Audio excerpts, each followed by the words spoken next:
Welcome, Sheena. Thanks so much for joining One Woman's Journey today and coming along to share a little bit about your journey with us. So if you'd like to introduce yourself and tell us a little bit about yourself, that would be great. Yes, hi Rachel. Thank you so much for interviewing me. It's really lovely to be here with you today on this beautiful sunny day. Yes, it's lovely.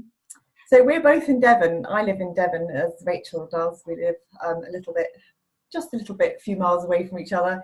And I live here with my husband, and I have 2 children. And Rachel asked me to be interviewed today because I have experience of anxiety and depression. And I've got a bit of a one woman's journey through that, through finding out more about myself through this understanding. And I facilitate that with other people in Devon. I run a meetup in Topsham where I live, and I also do it online. So how did your journey start, Sheena? Gosh, I'd have to reach right back into my past for that. It's the real kind of, yeah. I would say that my journey, started at birth, probably. That's what it feels like to me. And life is that experiential journey, isn't it? I had lots of messages when I was growing up that I had anxiety. I didn't really know what anxiety was. It was something that, why are you so anxious? I was thinking, what's anxious? I didn't have any concept of it. And innocently, people used to ask me questions like, what are you worrying about? There's nothing to worry about. All these kind of messages that something was kind of wrong with me. But then just having that kind of idea that something wasn't quite right just kind of settled. It became a kind of belief, I guess. And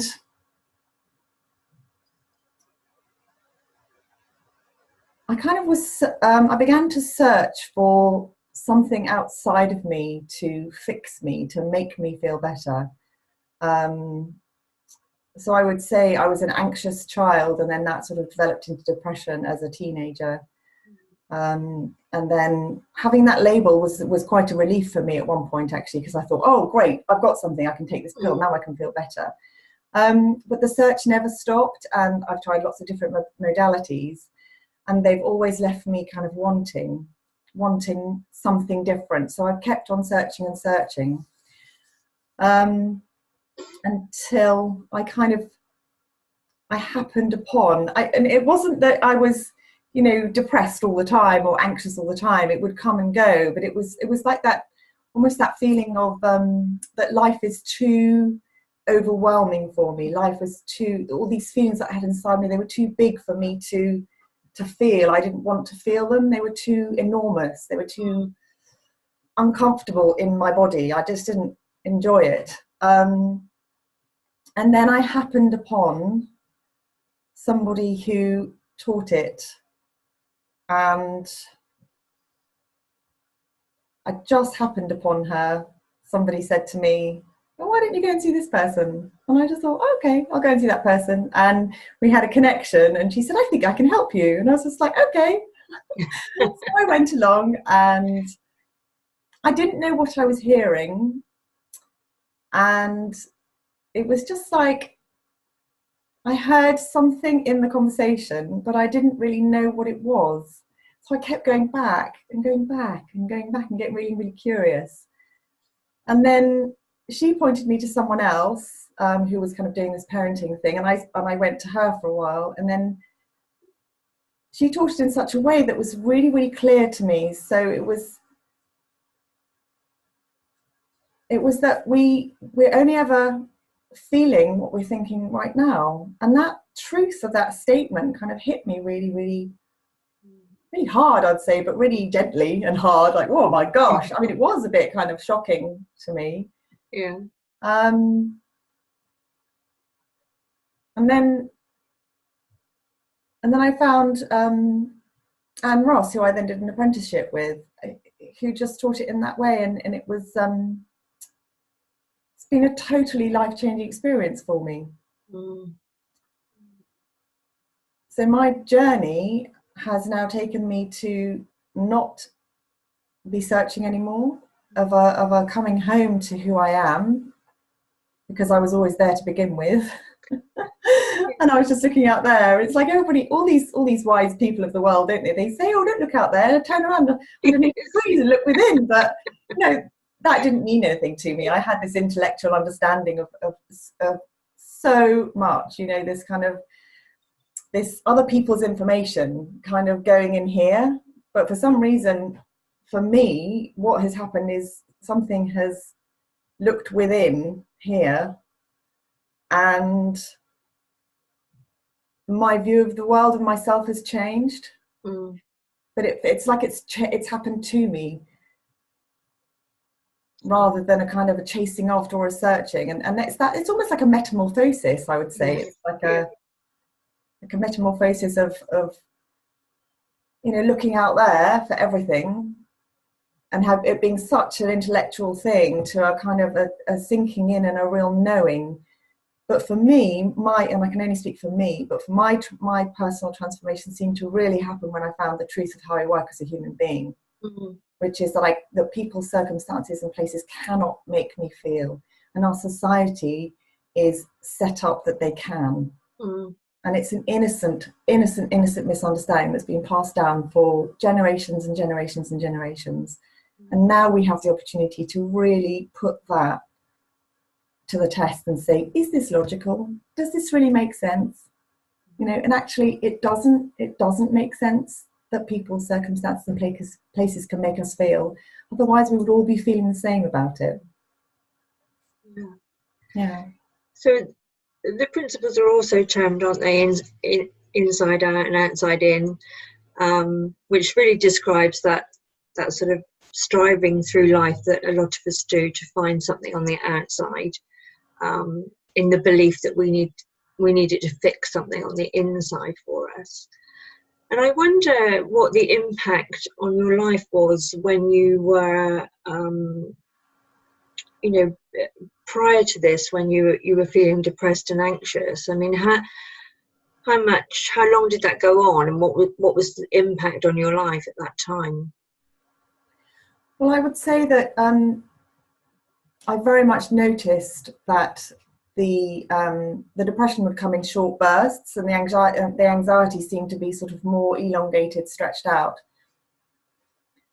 And I had nothing to be anxious about. There was nothing in my life at all. So it was really clearly being shown to me, actually, this is happening within you, because I couldn't fix anything. There was nothing out there to. My anxiety was about future, sort of worrying about the future and what was going to happen and what should I do, and getting stuck. But then I'd also had it during my workplace, when I was working. But the interesting thing with that anxiety, to go off on a tangent for a second, was that anxiety didn't stay with me as well. So I did notice that on some days I was on the bus thinking, oh, holy schmoly, I'm going to, work, and what am I going to do? And I've got this massive to-do list, and no one really cares about my project. And then noticing on other days how absolutely confident I felt, absolutely in it, and I never understood why.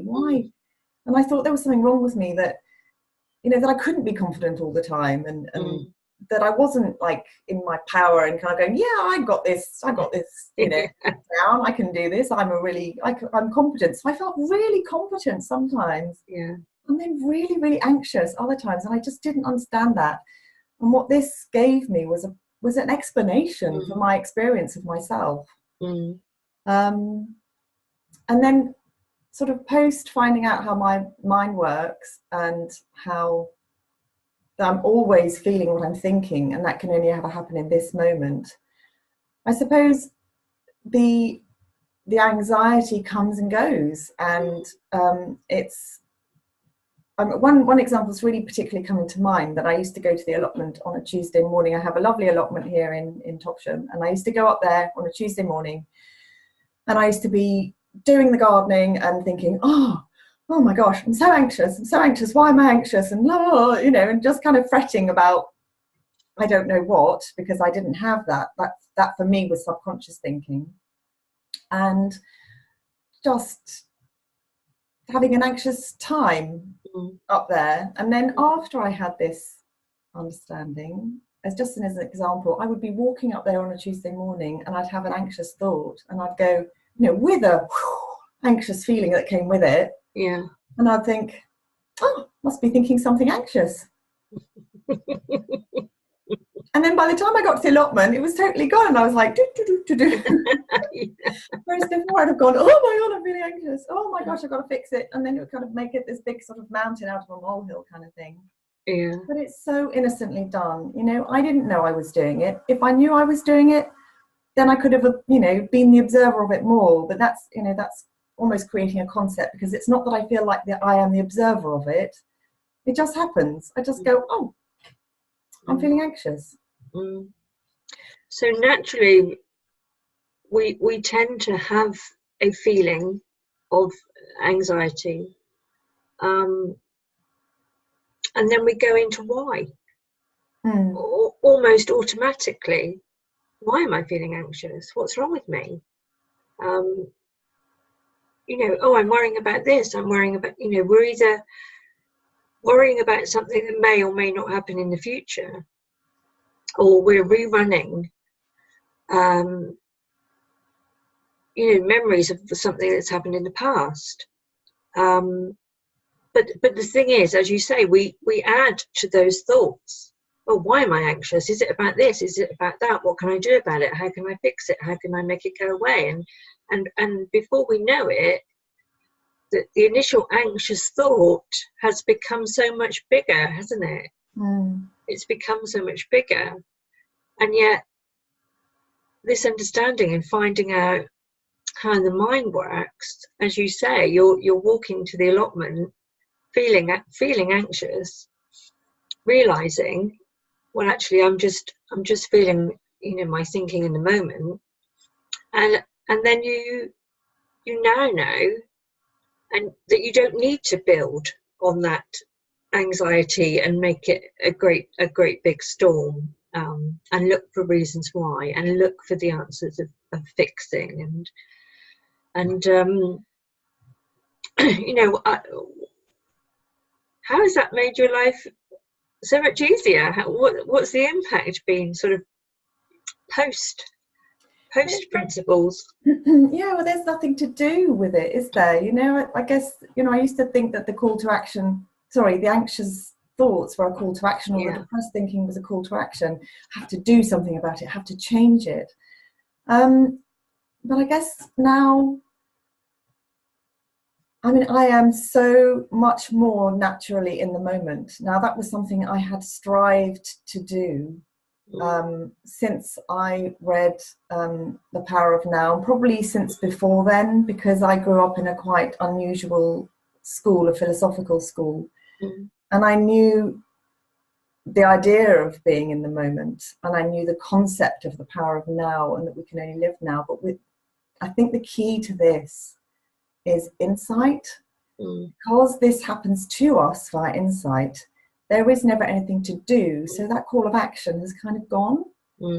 I know the changes happen to me via insight. So that's been a huge shift. So there's nothing to do, there's nothing to fix, and there's nothing to change. And I'm much more naturally in this moment,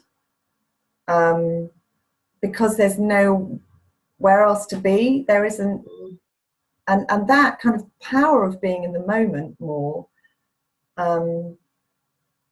it's almost like kind of my blinkers have been taken off, and we can see so much more the beauty around us. I say we because it's not just me that experiences this, it's other people that I know that have had similar insights to myself, that I can just be staring at the clouds going, wow, aren't they just beautiful today? They really are. And they're just clouds in the sky. Exactly. All the flowers that, they seem to get more and more beautiful each year. And I really want to say a massive, huge caveat with this, that we're human beings. We're having a human experience, and there is nothing that that is wrong to experience. So we split ourselves into right and wrong. And you know, everything that I've been through and all the insights that I've had, I still experience anger, I still experience anxiety, I still experience depression in moments. It's a moment to moment created reality, and there is nothing that I need to do about it. There's nothing I need to change.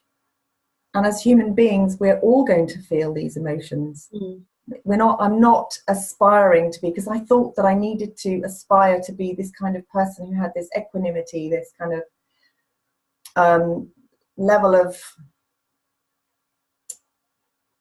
emotional maturity that was up here somewhere. But I see that true emotional maturity is that we go up and down in life, and that to not care about it, to not care about the ups and downs, that they will happen. That's life in motion, energy in motion, emotion.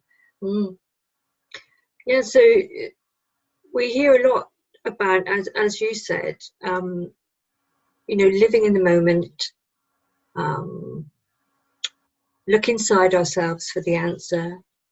And I know certainly I tried to work hard through different strategies and practices to reach perhaps this level of balance and peace. But actually, with hindsight, I was just striving to achieve, you know, the fix, actually. And I think what you're describing there in relation to depression and anxiety is the difference between a sort of label that says you have depression and anxiety and this is the treatment, and the underlying message of that is that's because there's something wrong with you, therefore you're depressed. The difference between that sort of label and identity and actually you now being in a place where you're having a human experience, and some moments you may feel a bit lower than others. Some moments you may experience anxiety, a lot with the same value as some moments you'll be very excited and some moments you'll be very happy, and you know, that is that human experience, isn't it? Yeah, absolutely. And it's a very different way of seeing who we truly are. And it is that misunderstanding, isn't it, of we thought what life worked this way, and we built identities, we created our own stories around this is the type of person I am, that means XYZ and how I live my life because I am depressed or because I am anxious, these are my limitations, to actually coming to a place where actually just seeing that isn't actually true. It doesn't work that way. No. And it's so innocently done because that's all we had, wasn't it? It's so true. And also that what we had was that our past makes us feel as we do in the present. So there are things that can influence us, but actually the only way that I'm feeling now is via thought in the moment. So digging about in my past, which I've done with other modalities, makes me a victim to that past, because I can't actually change that, can I? You know, I can't change what happened to me, but actually seeing that it's this moment now, everything is being created right now, that it frees us up from that, and that's why insight. So it's in my language is neutral because it frees us up from that. I didn't free myself from the past. By insight, I was freed from the past, if you see what I mean. So it's what I love about it is that we don't have to convince anyone else about this. You know, it's just that it happens to us. So in my conversations with other people, I just have a conversation. It's really lovely to talk to people about this understanding. And then whether they get it or not is up to them and their insights. It's not up to them, it's up to insight. You know, it's up to insight whether they have it or not. And I can't make myself have an insight. much as I'd love to. Yes. You know, I can't give my, you know, people who come to me that I facilitate, I cannot give them insight. So it's kind of, we just have a conversation, and then because it's by insight, I'm not talking about things from an intellectual understanding, just the way as you're not. You know, something happens within us, and we speak from a knowing of how we work because we've had it for ourselves, and that's just happening to more and more people. And I guess what I want to say, it's gathering momentum. I think, you know, this is gathering momentum, that more and more people are seeing this is how we work, and maybe one day we'll reach a tipping point and we'll all see that we work like this. Yeah. Wouldn't that be fantastic? No, it would be world changing. Yeah. So what we're talking about is we're not just offering another fix to people. We're not offering a 7-step strategy or daily practice, you know, in terms of, you know, how to improve your life and how to feel better and all of those things. Because as you say, we can't actually make somebody have an insight. It's a much more natural process. And what's going on is, you know, they're finding their own way, and without a sort of to-do list to, you know, reach a perceived level of balance, really. But actually, although we continue to have the human experience, the understanding that we've both come across still makes life so much easier. And so much clearer. I think it's so much clearer, the way, understanding the way it works, really. It's just been a real blessing for me. Yeah, me too. Total blessing. I mean, if it gets messy, the worst that I could be doing is misunderstanding. Yes. And, you know, well, what's so wrong about misunderstanding? And you know, if it gets really, really messy and, you know, really, really yucky, horrible feelings, you just say, thank goodness I know about myself. I knew this about myself, and I just don't have anything to do. Nothing. Yeah, brilliant.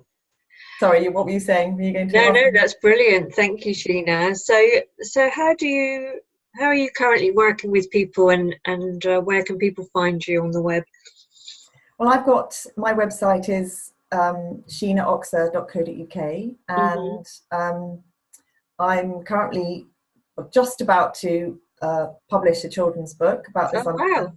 Understanding thoughts and feelings. It's about Anna, who has a walk to grandpa's. So a tale of two stories. One is she walks to grandpa's not knowing how her mind works, and one is she walks to grandpa's knowing how her mind works. Brilliant. To things very differently. I've also got some podcasts coming out soon, which are called Keeping Life Simple. Yeah. And I work mostly online with people, and I also run extra Through Principles meetups in Topshop. And I write a monthly blog as well. Actually, I was just reminded of it when you were talking, because I read an article, I wrote my latest blog was about 1 step to peace of mind, because I read this article, 10 steps to peace of mind. And that would have been really appealing to me in the past. I would have thought, yes, you get stuck into that 10 steps, let's do that, you know, then I'll have my peace of mind. And I'll be wondering, will I get my peace of mind if I do these 10 things? Yes, exactly. And my blog was 1 step to peace of mind, because really knowing this one thing about myself, knowing that there's only one place to look, has made such a difference to me. And I don't know about you, but I always felt like quite a failure when I didn't achieve these 10 steps and I didn't get the promised outcome. You know, it's just like, I must be doing it wrong. Like, you know, I haven't practiced hard enough. You know, it just leaves you feeling a bit like, oh, well, it must be me then. Yeah, it's a bit like mindfulness for me as well, because if you tell, I mean, mindfulness is wonderful, it's great, but I was still searching, and I didn't think I was doing it properly. Like you said, if you tell someone what to do, they have the capacity to fail. Whereas with this, it's just explaining what's already happening within us. It's like gravity, you know, we drop something and it falls. We're explaining how we're experiencing life. That's such a simple concept, but it's very, very difficult for us to kind of understand, because it's kind of my brain kind of, so many times during mentoring sessions, I felt like someone was putting dynamite off in my, my world was going, and that's such a lovely feeling, isn't it, when everything kind of goes, whoa, oh my gosh, I didn't know that about myself. Yeah, it's like, oh, that's not true. Oh, that's not true. Oh, great, that's not true. Yeah. Such a sense of freedom. Yeah, and relief. And that's what I see in myself and other people, the absolute relief that we get from knowing this about ourselves. It's just such a relief. Yeah. And we are so blessed, and I'm so blessed to have met the people that I've met on my journey, and had the teachers that I've had, all of them, everybody from my children up to Sydney Banks. Oh, Sheena, it's been lovely to chat to you today. Thanks so much for sharing with us. And yeah, as you say, you're at sheenaoxer.co.uk. Thank you. Thank you.